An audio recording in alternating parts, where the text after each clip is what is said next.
Você já acordou no meio da noite com aquela sensação de que está lutando contra algo invisível? Como se houvesse um peso no peito que você não consegue nomear. Talvez seja aquela voz sussurrando que você não é forte o suficiente, que não merece estar onde está, que um dia vão descobrir que você é uma fraude. Ou talvez seja pior. Talvez seja a certeza de que você nunca vai estar à altura do sobrenome que carrega, da família que te criou, das expectativas que depositaram em você antes mesmo de você entender o que significavam. Você conhece essa sensação? Agora imagine isso. Há 3.500 anos, um homem travou exatamente essa batalha. Só que de forma literal. Ele lutou a noite inteira, corpo contra corpo, músculos rasgando, ossos estalando, contra algo que não tinha rosto, contra algo que ele não conseguia entender. E ele perdeu. Mas ao perder, ganhou absolutamente tudo. Não há luz, não há testemunhas. Só a escuridão total, o cheiro de lama molhada e dois corpos se chocando sem parar à beira de um rio. Um homem que não sabe mais quem é, e algo que se recusa a dizer seu nome. A luta atravessa horas, o suor mistura com sangue. A respiração fica cada vez mais pesada. Ninguém desiste, nenhum dos dois solta. E quando o sol finalmente nasce no horizonte, o homem está quebrado, ferido, mancando, mas ainda de pé. E então, ele ouve algo que vai mudar tudo para sempre. Você não vai mais se chamar Jacó. Seu nome agora é Israel, aquele que lutou com Deus e prevaleceu. Daquele homem ferido, mancando na margem de um rio no meio do nada, nasceu um povo inteiro. De uma luta no escuro sem testemunhas, nasceu uma identidade que atravessou milênios. E talvez a maior lição de toda essa história seja exatamente essa.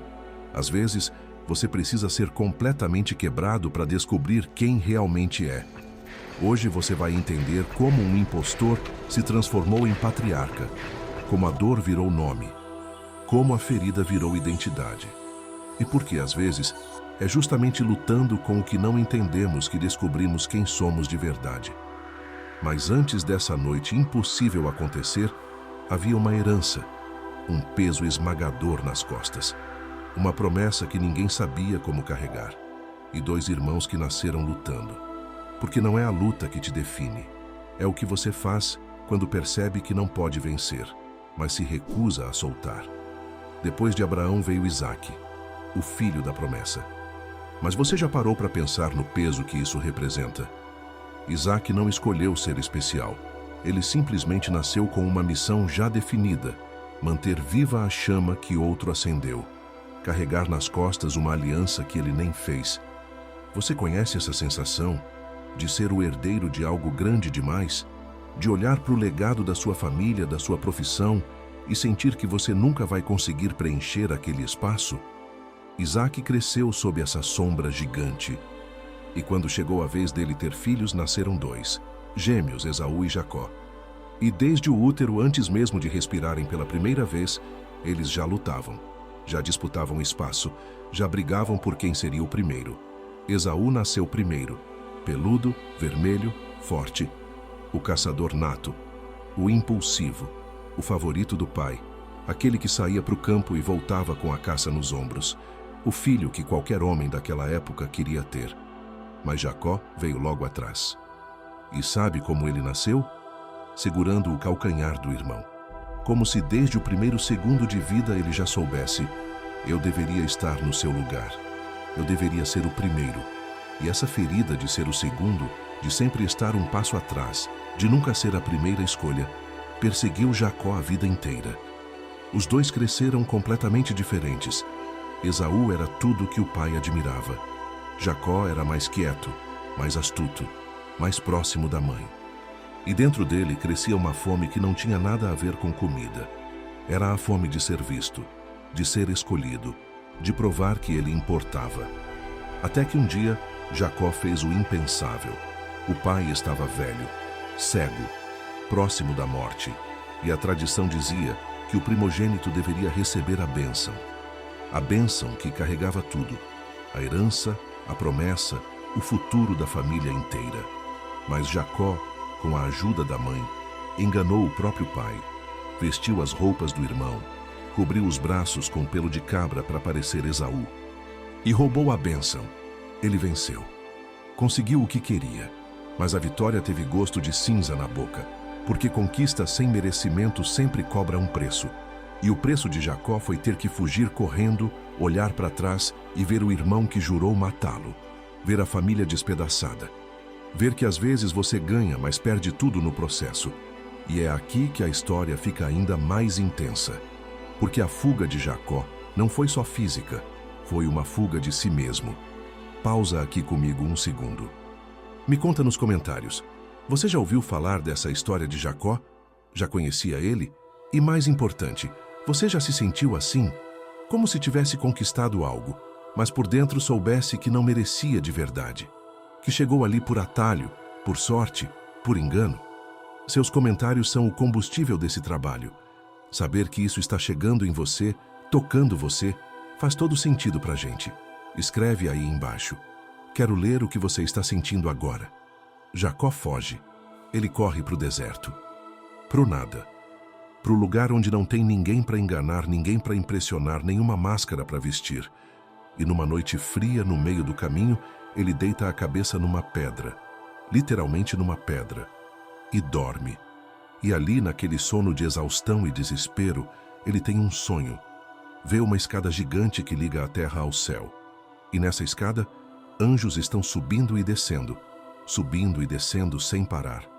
E então, ele ouve uma voz que diz algo impossível. Eu estarei contigo, onde quer que você for. Pensa nisso. O homem que enganou, que mentiu, que roubou, ouve que Deus vai estar com ele. Não por merecimento, não porque ele é bom, mas porque a promessa é maior que o erro. Jacó acorda diferente, assustado, e diz algo que resume tudo. Deus estava neste lugar e eu não sabia.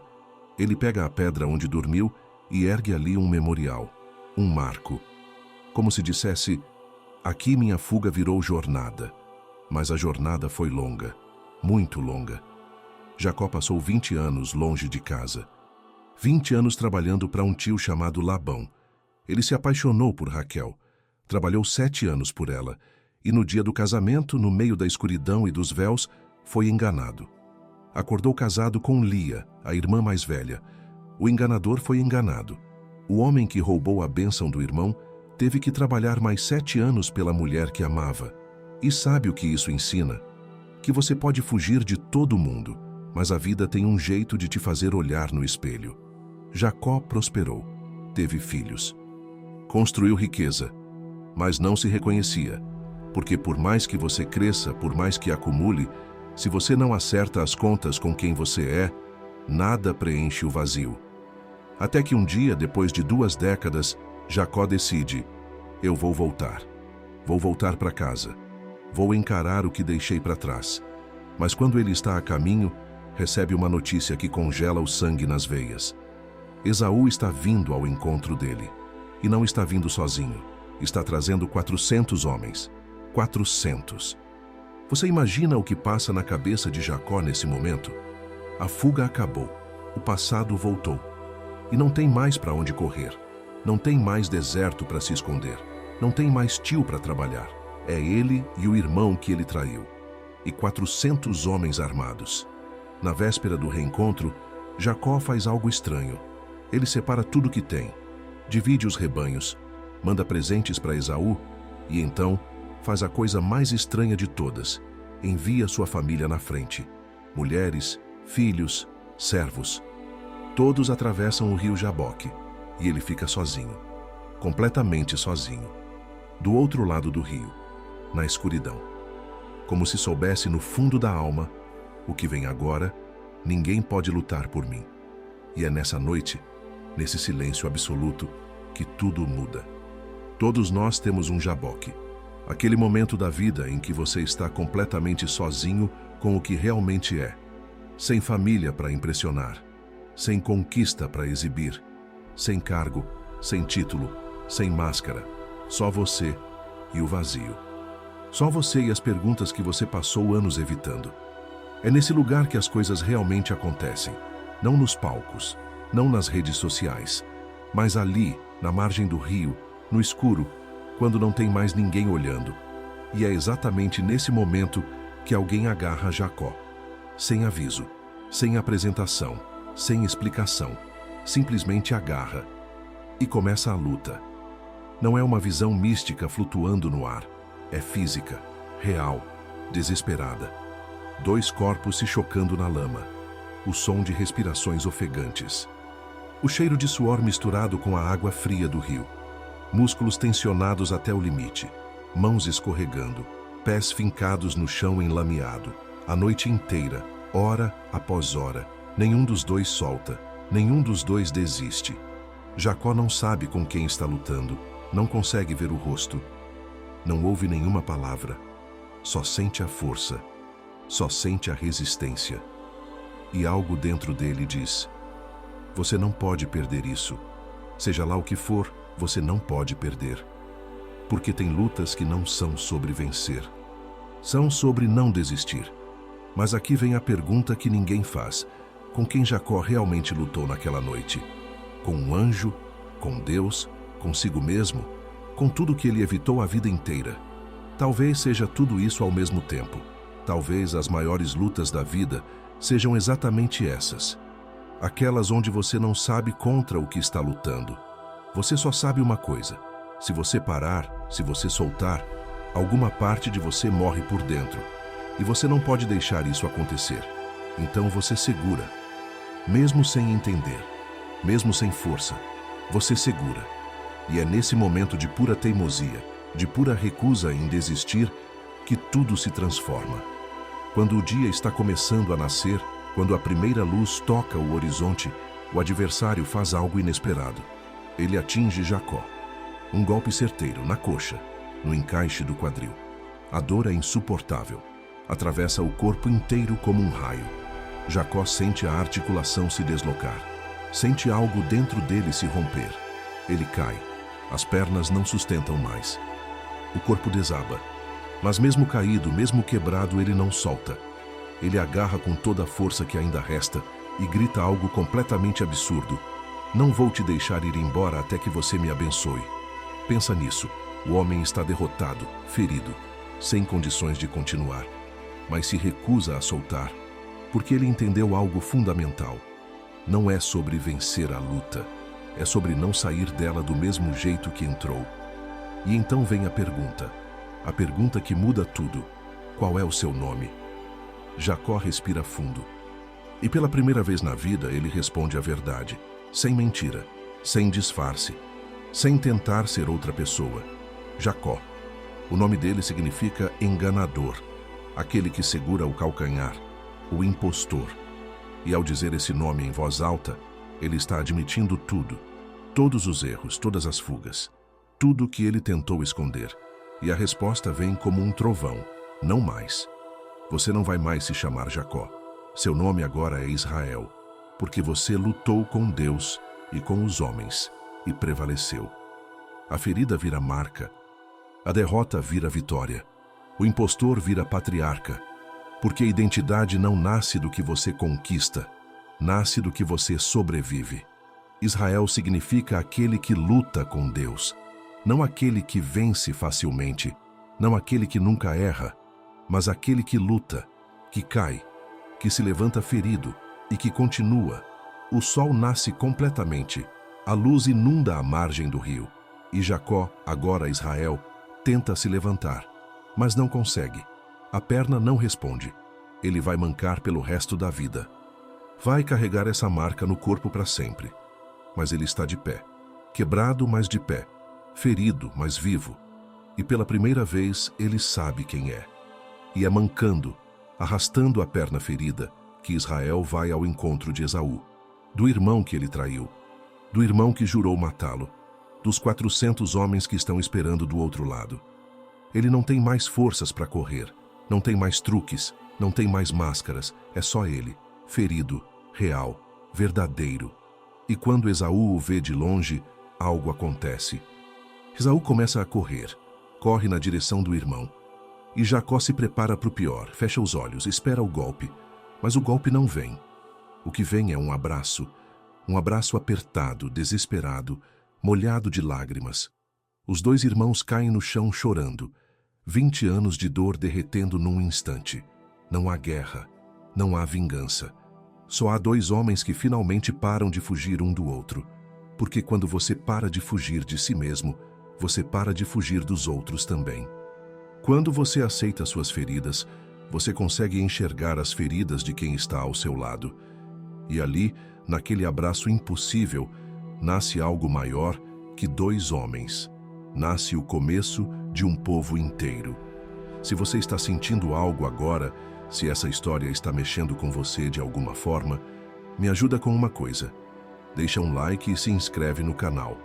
A gente pesquisa, escreve e produz cada episódio com muito cuidado. Cada detalhe, cada palavra. Porque a gente quer que você entenda não só a história da humanidade, mas a sua própria história. As suas lutas, as suas feridas, o seu nome. E quando você se inscreve, você garante que vai estar aqui para os próximos capítulos, porque ainda tem muita coisa vindo e você não vai querer perder. Clica ali embaixo. De Israel nasceram 12 filhos, 12 homens que carregavam no sangue a marca da luta do pai. Ruben, Simeão, Levi, Judá, Issacar, Zabulão, Dan, Neftali, Gade, Azer, José e Benjamim. 12 nomes que se transformariam em 12 tribos. 12 fragmentos diferentes da mesma luta que fundou tudo. Cada filho carregava algo do pai: a teimosia, a astúcia, a capacidade de sobreviver ao impossível. Mas também carregavam as feridas, a rivalidade, a competição, o peso de serem especiais sem terem pedido para ser. E entre todos esses filhos, um se destacava de um jeito que incomodava os outros. José, o penúltimo filho, o preferido do pai, aquele que recebia presentes diferentes, aquele que tinha sonhos e não sabia quando calar a boca. José sonhava. E seus sonhos eram estranhos, proféticos, impossíveis. Ele sonhava que os feixes de trigo dos irmãos se curvavam diante do dele, que o sol, a lua e 11 estrelas se prostravam diante dele. E ele contava esses sonhos, em voz alta, para todo mundo ouvir. Você consegue imaginar como os irmãos se sentiam? O garoto mimado, o favorito, dizendo que um dia todos iam se curvar para ele. A raiva crescia, o ódio fermentava. Até que um dia, longe do pai, sozinhos no campo, eles tomaram uma decisão. Planejaram matar José. Jogaram ele num poço vazio. Ouviram ele gritar, pedindo socorro lá do fundo. E então, numa reviravolta de última hora, decidiram que matar era demais. Venderam o irmão como escravo. Venderam por 20 moedas de prata para uma caravana que ia para o Egito. Pegaram a túnica especial que o pai havia dado a José, a túnica colorida que simbolizava o favoritismo. Rasgaram ela, mancharam com sangue de cabra e levaram para o pai dizendo: achamos isso. Um animal selvagem deve ter devorado seu filho. Israel chorou. Chorou como nunca tinha chorado. O filho preferido, morto, devorado, perdido para sempre. E os irmãos carregaram o segredo, carregaram a culpa, carregaram o peso de terem destruído o próprio pai. Mas José, vendido, acorrentado, arrastado para o Egito como mercadoria, não morreu. Ele sobreviveu. Serviu na casa de um oficial, foi acusado injustamente, jogado na prisão, esquecido. Anos e anos no fundo de uma cela. Até que um dia os sonhos voltaram. Mas dessa vez não eram os sonhos dele. Eram os sonhos do faraó. Sonhos que ninguém conseguia interpretar. E José, tirado da prisão, sujo, esquecido, interpretou. 7 anos de fartura viriam, seguidos de 7 anos de fome devastadora. O faraó acreditou. E numa reviravolta impossível, José subiu. De prisioneiro a governador. De escravo a segundo homem mais poderoso do Egito. Ele administrou a fartura, estocou grãos. Preparou o Egito para a fome que viria. E a fome veio. Brutal, implacável. Atingiu todas as terras ao redor, inclusive Canaã. Inclusive a terra onde seus irmãos, agora velhos, ainda viviam com o pai. E quando o alimento acabou, quando não tinha mais saída, os mesmos irmãos que venderam José tiveram que descer para o Egito. Tiveram que se ajoelhar diante de um governador egípcio e implorar por comida. Sem saber que aquele governador Era o irmão que eles jogaram no poço. José os reconheceu na hora. Viu os rostos envelhecidos, viu a culpa nos olhos deles e poderia ter se vingado. Poderia ter deixado eles morrerem de fome. Poderia ter feito eles pagarem por cada lágrima, cada noite na prisão, cada momento em que ele pensou que ia morrer sozinho. Mas ele não fez isso. Ele chorou, revelou quem era e perdoou. Porque a luta de Jacó tinha ensinado algo fundamental. Nem sempre vencer é destruir o outro. Às vezes, vencer é conseguir olhar para quem te machucou e escolher não machucar de volta. Jacó se tornou Israel, e Israel deixou de ser apenas um homem. Virou uma condição, uma identidade, um jeito de existir no mundo, lutar, cair, levantar ferido e continuar. Não porque é forte, não porque é perfeito, mas porque simplesmente não sabe desistir. Daquele homem mancando na margem de um rio, nasceu um povo inteiro. Um povo que carregaria esse nome, esse jeito de ser, essa teimosia de continuar mesmo quando tudo diz que você deveria parar. E aqui entra a história real, a arqueologia. Os documentos. Porque isso não é só narrativa religiosa. Entre os séculos 17 e 16 a.C., um povo semita chamado Ixos governou o delta do Nilo. Estrangeiros vindos do leste que tomaram o poder no Egito. Governaram por mais de 100 anos. É nesse contexto que a presença hebraica no Egito faz total sentido. Não é invenção, não é só mito. Tem base histórica, tem evidência, tem fundamento. José subindo ao poder num período em que estrangeiros semitas dominavam o Egito? Perfeitamente plausível. A família inteira de Israel desceu para o Egito. 70 pessoas, refugiados da fome. E lá, naquela terra estranha, protegidos pelo poder de José, eles cresceram, prosperaram, se multiplicaram. De 70 se tornaram milhares. O Egito virou refúgio, o lugar onde a sobrevivência era possível. Mas refúgio tem um jeito de virar prisão. E quando os Ixos foram expulsos, quando egípcios nativos retomaram o poder, os hebreus ficaram. Ficaram e foram escravizados. O que era proteção virou corrente. E dessa prisão, desse cativeiro que duraria gerações, nasceria algo que nenhum império, nenhuma escravidão, nenhuma tentativa de destruição conseguiria apagar: a lei. A noite acabou. O rio ainda corre. As águas do Jaboque seguem seu caminho como se nada tivesse acontecido. Mas o homem que atravessou aquela noite não é mais o mesmo. Ele manca. Cada passo dói. A perna arrasta um pouco. Mas ele caminha. E quando olha para trás, vê as marcas dos pés na lama. A prova física de que aquilo realmente aconteceu. De que ele realmente lutou. De que ele realmente sobreviveu. Nenhum nome nasce sem dor. Nenhuma identidade se forma no conforto. Israel é o homem que lutou e não desistiu. E dessa luta solitária, dessa noite impossível, nasceu um povo inteiro. Uma nação que atravessaria milênios carregando o nome daquela batalha. Porque identidade não é herança que você recebe pronta. Não é algo que cai no seu colo. É conquista, é luta, é a recusa em soltar mesmo quando você está quebrado. Identidade não é o que você recebe, é o que você se recusa a largar. Mas o Egito, que um dia foi refúgio, se tornaria prisão. As correntes apertariam, a escravidão se tornaria insuportável. E desse cativeiro, dessa dor coletiva de um povo inteiro, nasceria algo que nenhum império conseguiria apagar. Algo que mudaria a história da humanidade para sempre. A lei. Se você chegou até aqui, você entendeu, você sentiu. E agora a jornada continua. A história de Moisés te espera. O nascimento da lei, a travessia do impossível, a liberdade que vira identidade. Se inscreve no canal. Ativa o sininho, porque você não vai querer perder o que vem a seguir. A gente se vê no próximo. E obrigado, de verdade, por estar aqui.